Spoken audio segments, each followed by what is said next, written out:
Vous écoutez dans notre communauté.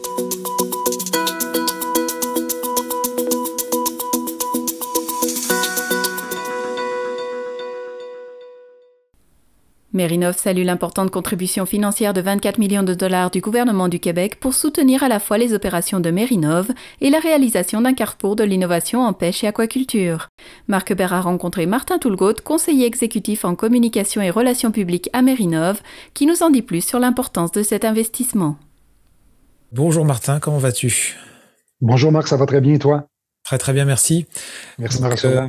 On se parle parce que Mérinov reçoit une importante contribution financière de 24 millions de dollars du gouvernement du Québec pour soutenir à la fois les opérations de Mérinov et la réalisation d'un carrefour de l'innovation en pêche et l'aquaculture.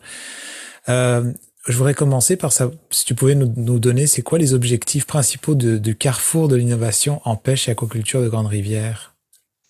C'est vraiment, Marc, d'avoir un endroit où vont se retrouver en synergie à la fois les étudiants en pêche et en aquaculture notamment, les chercheurs universitaires, les chercheurs de chez Mérinov, les chercheurs de l'étranger aussi qui aimeraient venir mener des projets ici en Gaspésie en étant près des communautés. Parce qu'on le rappelle, ce projet de carrefour va se réaliser à l'intérieur des anciens locaux du CANAP qui seront restaurés pour l'occasion, pour ce projet.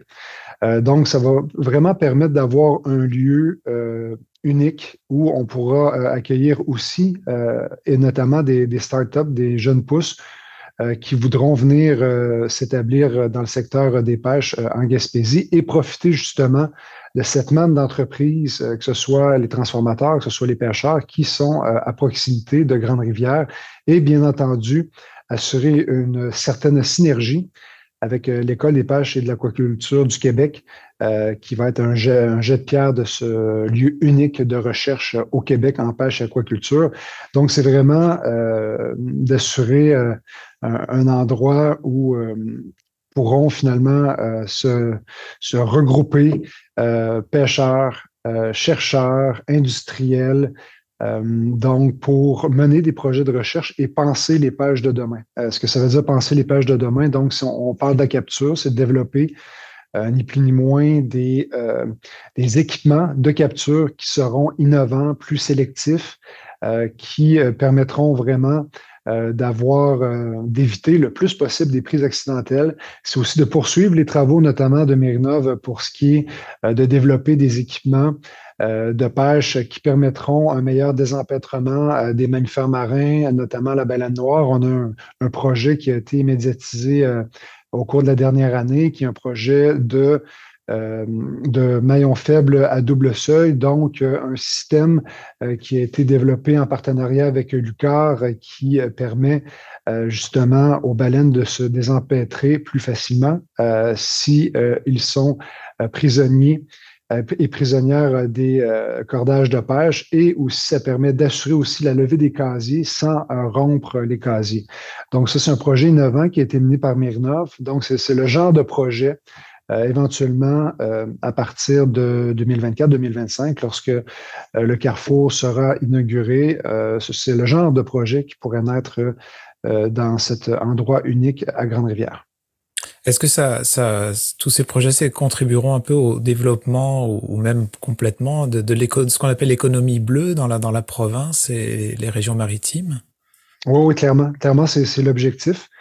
Ça va s'inscrire dans la future zone d'innovation de l'économie bleue. On le sait, il y a un projet qui a été déposé conjointement avec le secteur de Rimouski. Donc, Rimouski serait davantage axé sur les biotechnologies. Et du côté de la Gaspésie, le pôle gaspésien sera davantage axé sur les besoins en capture et les besoins du côté des industriels. Donc, c'est sûr que le carrefour de l'innovation des pêches et de l'aquaculture qui sera finalement implanté par Mérinov va s'inscrire directement dans cet objectif de faire de la MRC du Rocher-Percé un endroit majeur reconnu mondialement pour son expertise en première, oui, et deuxième transformation, mais aussi amener finalement l'expertise qu'on a déjà en Gaspésie à un autre niveau pour ce qui est de la recherche et de l'innovation, devenir une référence, oui, au Québec, avec le pôle gaspésien dans le cadre de cette zone d'innovation de l'économie bleue, mais aussi d'attirer des chercheurs d'un peu partout dans le monde et des entreprises un peu partout dans le monde qui voudront développer les pêches et l'aquaculture. C'est important de dire aussi l'aquaculture parce qu'on le sait, il y a un potentiel énorme au Québec. On a une richesse hydrique de très haute qualité. Par contre, il y a des enjeux, notamment dans le secteur piscicole. Il y a des enjeux énormes pour ce qui est du traitement des effluents. Et c'est l'enjeu majeur sur lequel nos équipes vont travailler en collaboration avec des entreprises qui souhaitent s'implanter au Québec au cours des prochaines années, notamment avec ce nouveau lieu de recherche. Donc, on va avoir des équipements tout dernier cri. Donc, des bassins piscicoles avec des systèmes de traitement des effluents modernes qui permettront finalement de faire des tests, qui permettront aux entreprises de ne pas, de leur côté, assurer la part de risque qui sera assurée, bien entendu, par Mérinov. Ça, c'est un petit peu dans notre ADN, c'est dans notre marque de commerce. On fait de la recherche appliquée et aussi on assure avec des installations modernes, dans ce cas-ci, la part de risque à l'étape pré-industrielle. Donc, c'est des investissements majeurs que les entreprises n'ont pas besoin de faire et c'est ce qui va les attirer à cet endroit parce qu'on va avoir vraiment des équipements tout dernier cri. Actuellement, nos installations du côté de Grande-Rivière, en plus d'être arrivées à leur fin de vie utile, on manque d'espace, notamment pour ce qui est des bassins piscicoles. On ne peut pas accueillir d'autres clients présentement, d'autres partenaires. Donc, ce lieu-là va permettre d'avoir, en plus d'avoir des bassins modernes, ça va nous permettre d'avoir beaucoup plus d'espace pour mener des projets de recherche, alors qu'on est vraiment à l'étroit présentement. Pour revenir au projet, en plus d'occuper les anciens locaux du CANAP avec nos employés, donc les bureaux administratifs de notre bureau de Grande-Rivière seront à l'intérieur du CANAP. On va aussi doubler l'espace. On va aller rejoindre finalement notre salle des bassins qui est voisine du CANAP. On va unir les deux bâtiments avec un agrandissement. Donc, en plus de rénover notre salle des bassins actuelle, on va rénover le CANAP. Donc, à la fois pour les employés, ça va être plus valorisant d'avoir des espaces de travail moins à l'étroit. Donc, ça va être plus facile, on pense, pour attirer à la fois des employés, mais des jeunes pousses et des entreprises en démarrage parce qu'il va y avoir des espaces de coworking, entre guillemets, qui vont être offerts aux entreprises, aux étudiants. Bref, en résumé, l'idée, c'est vraiment de créer ce qu'on appelle les hubs d'innovation. Donc, dans ce cas-ci, créer un hub d'innovation halieutique qui sera unique au Québec et qui, on le souhaite, va permettre vraiment de lancer la zone d'innovation de l'économie bleue qui, normalement, on l'espère, devrait être officialisée dès l'automne prochain. Alors, ce sera le premier projet majeur de cette zone pour le développement futur des pêches et de l'aquaculture au Québec. Et dans ce futur bâtiment, vous appelez ça, je voyais dans votre communiqué, les 6 nouvelles plateformes technologiques. Si tu devais juste nous les nommer, dans le fond, c'est justement ce qui va regrouper un peu ces différents centres de recherche. Comment vous les avez définis déjà et nommé ces plateformes-là? Oui, en gros, plus concrètement, pour vous donner une idée, donc tu le disais, on parle de 6 nouvelles plateformes technologiques. Alors, des ateliers plutôt de design et de conception d'engins de pêche durables, une salle d'élevage piscicole avec des nouvelles technologies de traitement des effluents. Comme je vous le disais tout à l'heure, c'est un défi, un enjeu majeur de ce côté. Alors, on veut offrir un espace avec des équipements modernes de ce côté pour permettre des projets dans le secteur piscicole.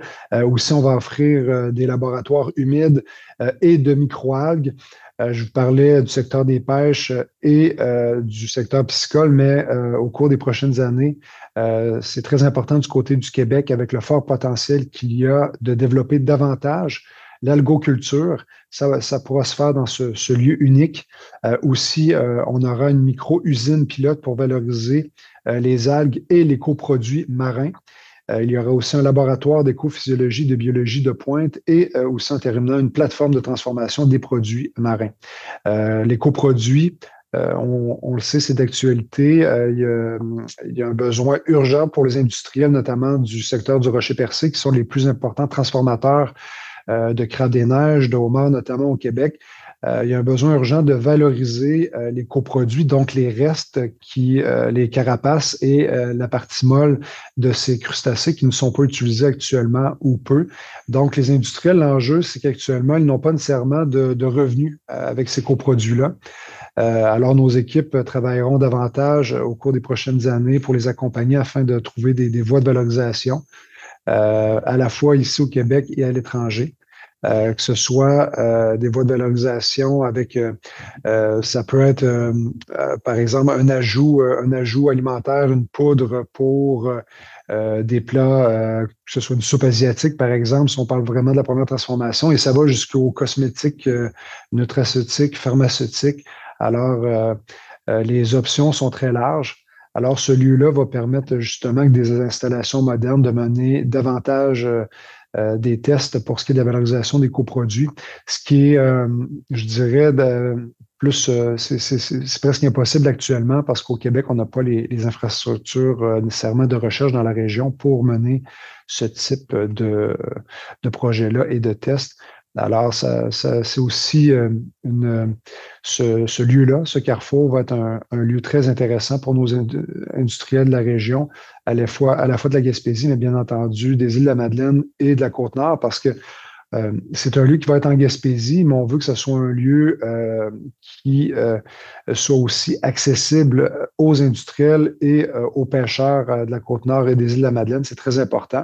Rien n'empêche que durant la saison morte, après les saisons de capture, que les pêcheurs industriels viennent dans ce hub d'innovation faire des tests durant l'hiver et repartent dans leur coin de pays avec plein d'idées pour la suite des choses et pour mener éventuellement des projets de recherche en collaboration notamment avec Mérinov. C'est ça, parce que bon, 24 millions de dollars, c'est sûr que c'est un investissement dans le secteur, dans la région. Puis ce que je comprends, c'est que bon, il y a la rénovation et tout le domaine de la construction, un investissement là-dedans. Mais une fois que le bâtiment va être dans un roulant, ce que je comprends, c'est que l'idée, c'est de faire venir du monde un peu de l'extérieur. Donc, il y a aussi un impact économique un petit peu, qui va être un peu dans le roulant. Toi, tu le vois comment ça, une fois que le roulant va être là, c'est un peu du va-et-vient, c'est ça? Tu appelais un espace de coworking, ça veut dire qu'il va y avoir du va-et-vient dans le secteur de la recherche surtout? Oui, exactement. Juste pour préciser le financement, on parle de 24 millions, mais sur le 24 millions qui a été annoncé par le gouvernement du Québec, il y a un 15,5 millions sur 3 ans qui est octroyé par le MAPAC. Puis ça, c'est vraiment pour notre budget de fonctionnement. Donc, ça, c'est à part finalement de l'annonce du Carrefour de l'innovation, des pêches et de l'aquaculture. Et pour ce qui est vraiment du Carrefour en tant que tel, on se souvient qu'en février 2021, il y avait eu un important investissement de plus de 17 millions qui avait été confirmé. C'est en février 2021.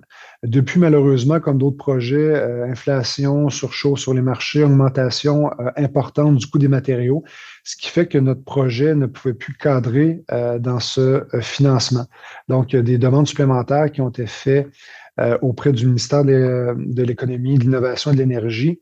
Fort heureusement pour notre organisation, le ministère a décidé de nous accorder, et ça, c'est vraiment un signal fort que ce gouvernement-là croit en l'innovation en pêche, en aquaculture. Ils ont décidé de nous accorder un financement supplémentaire de 8,5 millions. Ça, ce que ça permet justement, ça permet de lancer le projet. Donc, ça permet de combler finalement le manque à gagner qui était causé par l'inflation et la surchauffe sur les marchés. Comme d'autres promoteurs, organisations, Mérinov n'est pas le seul. La seule organisation qui a frappé à la porte du gouvernement et qui va frapper à la porte du gouvernement pour obtenir du financement supplémentaire parce que tous les chantiers ou presque au Québec actuellement subissent les contre-coups d'importants dépassements de coûts. Donc, pour nous, c'est vraiment un signal clair de ce gouvernement-là est fort que le gouvernement actuel, le gouvernement Legault, appuie et croit à l'innovation en pêche et en aquaculture parce qu'ils ont décidé finalement de donner le feu vert à ce projet-là malgré les dépassements de coûts. Donc, pour ce qui est vraiment de ce lieu de recherche, effectivement, pour revenir à ta question initiale, ça va vraiment être un endroit où les gens vont venir soit en résidence de création scientifique, entre guillemets, durant quelques semaines, quelques mois, mais ça n'empêche pas d'avoir des jeunes pousses, des entreprises en démarrage qui vont s'établir à plus long terme.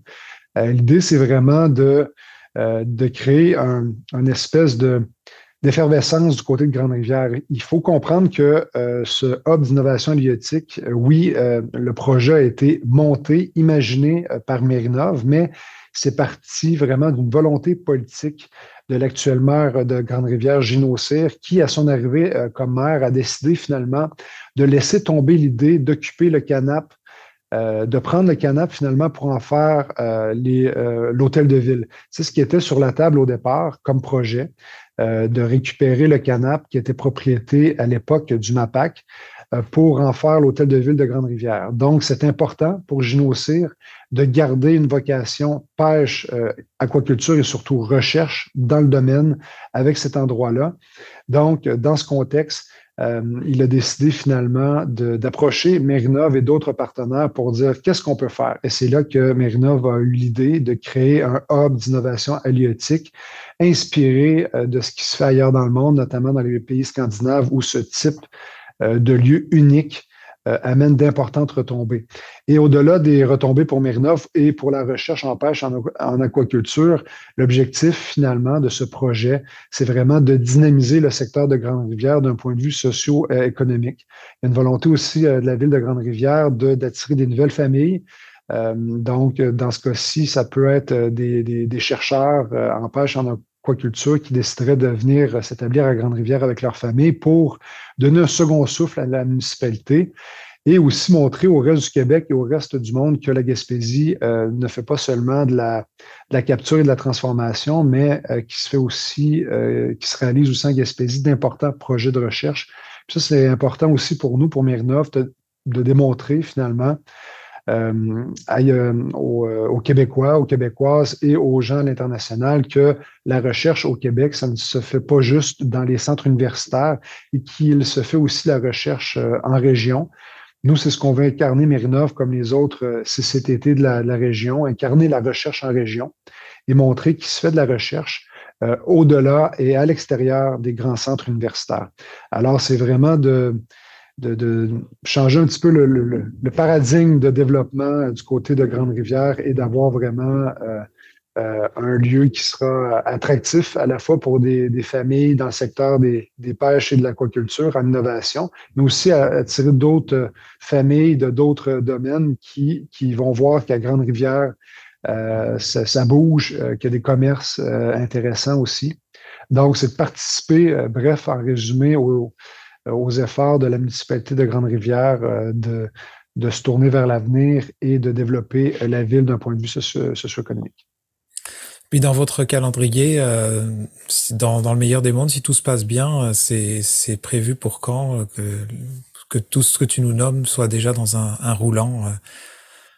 Oui, bien entendu, les travaux vont débuter au cours des prochaines semaines. Donc, déjà, la firme d'architectes CCM2 Architectes travaille sur le projet. Plus récemment, l'entrepreneur général qui est Marcel Charret et Fils Inc., une entreprise du Bas-Saint-Laurent qui a été choisie. Finalement, via les appels d'offres, qui assurera finalement les travaux de ce côté. Et aussi, on a la firme Tetra Tech pour le mandat de génie mécanique et électrique, ainsi que WSP Canada pour le volet génie civil. Donc, tous ces acteurs seront à l'œuvre au cours des prochaines semaines, des prochains mois, et on espère, dans ce contexte, que les travaux seront complétés à l'automne 2024. C'est peut-être un objectif ambitieux, mais à date, c'est le calendrier là, qui tient la route de notre côté. Jusqu'à preuve du contraire, on devrait pouvoir accueillir finalement au moins nos employés pour l'automne 2024 et par la suite, visons le début de l'année 2025 pour, par exemple, accueillir de jeunes entreprises ou des entreprises qui seront hébergés dans nos locaux. Alors, c'est l'objectif finalement qui est lancé justement pour débuter, pour accueillir finalement à la fois nos employés et les entreprises dans le secteur des pêches et de l'aquaculture à partir de 2024-2025. J'ai quand même une dernière question pour terminer. Est-ce qu'on peut dire que le secteur halieutique, c'est l'avenir? Un peu comme on parle beaucoup là on sent qu'au niveau planétaire, on va dire. Même après, ça se répercute au niveau local. On est dans une sorte d'adaptation. On fait face à certaines problématiques, souvent, que ce soit dans la consommation alimentaire ou dans notre façon de vivre, face à des changements climatiques. Est-ce que, j'imagine que le gouvernement qui investit autant d'argent, puis lui, j'imagine, croit fortement dans cette idée-là, mais j'imagine, et puis Mérinov aussi, bien sûr, mais comment vous situez justement dans et puis avec ce qui s'en vient dans votre investissement avec le changement du Canap, dans l'avenir, et puis est-ce que j'imagine que vous voyez aussi ça comme ça, il y a un fort investissement à faire là-dedans dans le secteur halieutique? Ben, clairement, on le voit, la tendance mondiale est tournée vers une diminution finalement de l'approvisionnement en protéines animales. Donc, c'est clair qu'il va falloir se tourner vers des pêches responsables, des pêches océaniques responsables et aussi vers un développement du secteur piscicole, donc développer des espèces de tables avec des installations piscicoles qui vont être plus écologiques et performantes. Donc, c'est clair que le Québec veut prendre ce virage-là, qui est bien entamé, notamment dans les provinces maritimes du Canada et aussi les pays scandinaves. Donc, on a un important retard du côté du Québec. Et clairement, avec cet investissement majeur du gouvernement du Québec, c'est le signal clair qu'on veut amener finalement les pêches et l'aquaculture québécoise à un autre niveau. Et aussi, pour diminuer finalement l'approvisionnement en protéines animales, ça passe aussi par l'algoculture. Et ça, c'est très important. On a un fort potentiel, je le disais, au Québec, mais il faut développer et accélérer le développement finalement de l'algoculture au Québec pour se coller à une tendance mondiale qui va vers ça. Alors, au cours des prochaines années, eh bien, Mérinov et ses partenaires vont être présents pour appuyer finalement les démarches entrepreneuriales de ce côté-là pour amener l'algoculture au Québec à un autre niveau et assurer un approvisionnement qui va être équitable, responsable pour les consommateurs d'ici au Québec pour se coller à une tendance mondiale, justement, comme je te le disais, qui est de manger davantage localement, mais de façon aussi plus éco-responsable. Alors, le Québec fait quand même bonne figure de ce côté, mais il y a encore du travail à faire et ça va passer inévitablement par l'innovation en pêche et en aquaculture. Nous, on y croit et visiblement, le gouvernement y croit aussi. Donc, on va travailler de pair avec le gouvernement du Québec pour permettre au Québec de bien se positionner à l'échelle mondiale de ce côté. Et merci beaucoup, Martin, pour ton temps. Merci, Marc, pour l'opportunité. Salutations à tous vos téléspectateurs. Vous écoutez Dans notre communauté.